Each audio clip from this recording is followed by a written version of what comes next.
It's a little dangerous for me to share it because I know how many business people follow you and how many entrepreneurs, but I'm going to share it because it's my truth. The key piece is this. A lot of business builders, a lot of athletes think that it's work harder to achieve more. Well, that's been debunked by science. People's phones are costing them their fortune. You can play with your phone, or you can be monomaniacally focused on being a history maker and legendary. You don't get to do both. I want to remind people of who they truly are, and when they see Nelson Mandela or Oprah Winfrey, they say, they did it. But legendary is simply a testimony to ordinary people who thought differently, felt differently, and did different things, and thereby became who they were. And if they can do it, I can do it if I go all in.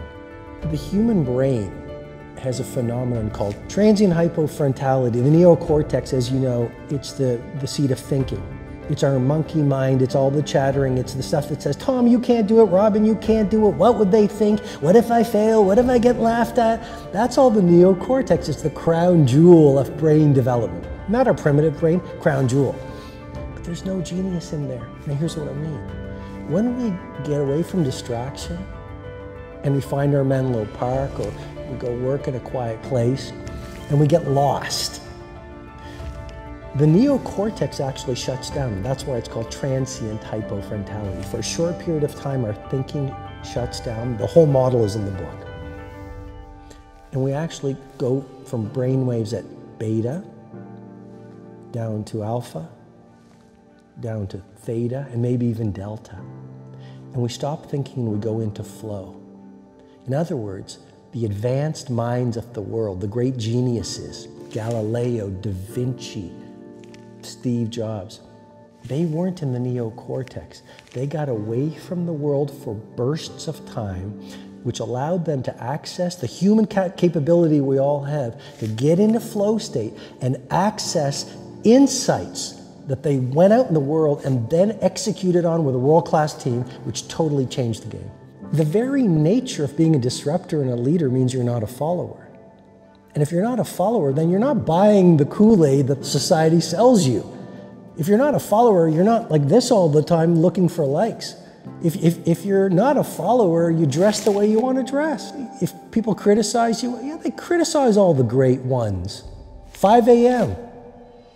Weird. Who does that? Why not sleep? Leaders have to be willing not to be followers. It all starts with who you are, because you'll never rise any higher than what's going on within you. Before the sun rises is the time of least distraction. Before the sun rises, where you can build intimacy and fluency with what you want to stand for in your day. Before the sun rises, the luxury and tranquility of the early morning hours, you can do that deep inner work that will allow you to go out in the world and play at your best. So what the 20-20-20 formula is simply this. There's 3 pockets.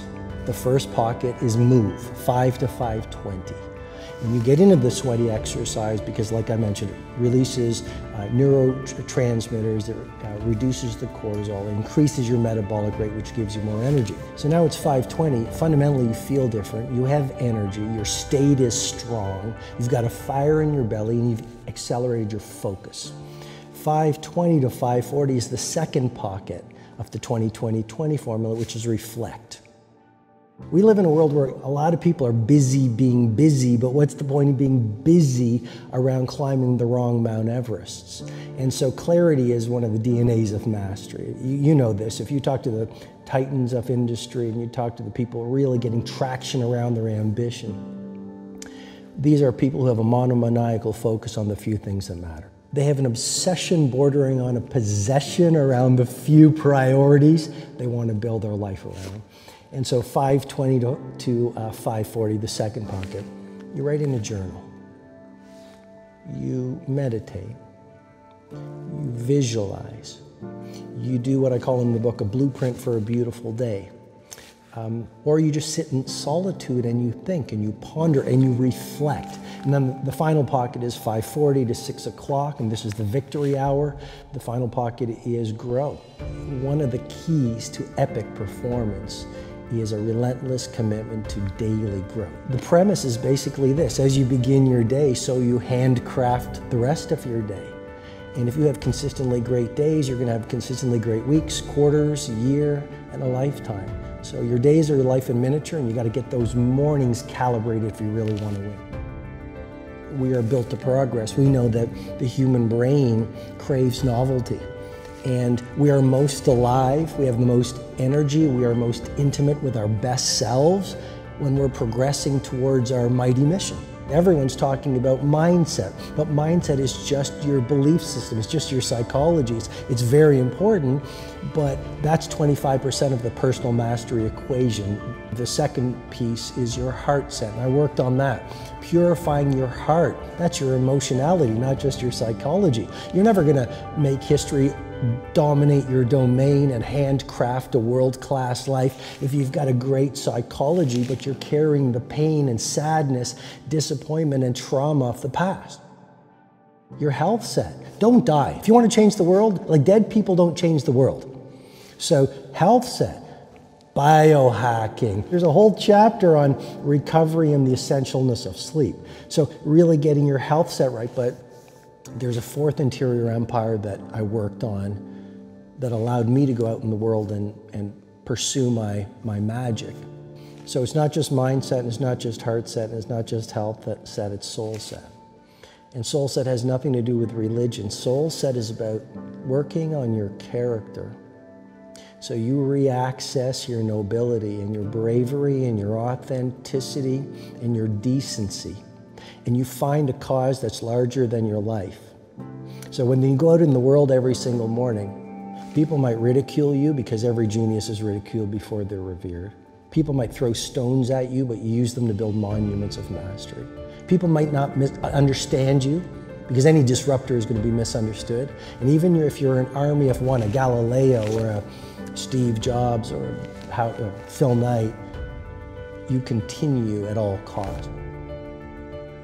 I think what's happened on the planet right now is there's been a great seduction and a great brainwashing. When we are kids, we want to be astronauts. We want to be billionaires. We want to be history makers. We want to do all our dreams. And we stand in awe and wonder. And we're full of curiosity. And we're loving. And we're passionate. And we're strong. We're not afraid to be ourselves. But as we leave the perfection of childhood, the hypnosis and the brainwashing begins. Our well-intentioned parents say, oh, you want to be an astronaut? You want to start a business when you grow up?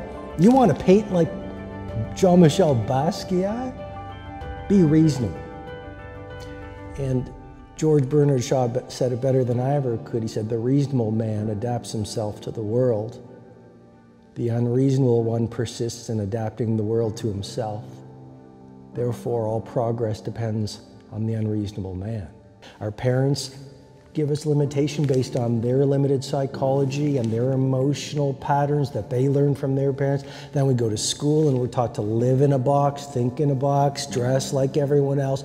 Don't sing too loudly, don't dream too big, don't be too passionate. And then our peers do the same thing to us. And then society says, oh, genius is the realm of genetics, not everyday people, which has been dismissed by some very good science. You know, I mean, the 10,000-hour rule that we all know from Florida State University professor Anders Ericsson, it just confirms so much. We live in a world that suggests the doorway to success swings outward. If you build the business, if you get the jet, if you get the money, if you get the cars, if you get the beautiful spouse, then you're going to be happy. I know mindsets, I know rituals and routines, I have systems. And it's not just go out there and live your dream and be happy, happy, happy. I mean, the book shares a lot of my methodology, the twin cycles of elite performance, the 90-90-1 rule, the second wind workout, the 2 massage protocol, the 20-20. These have worked for my clients for years.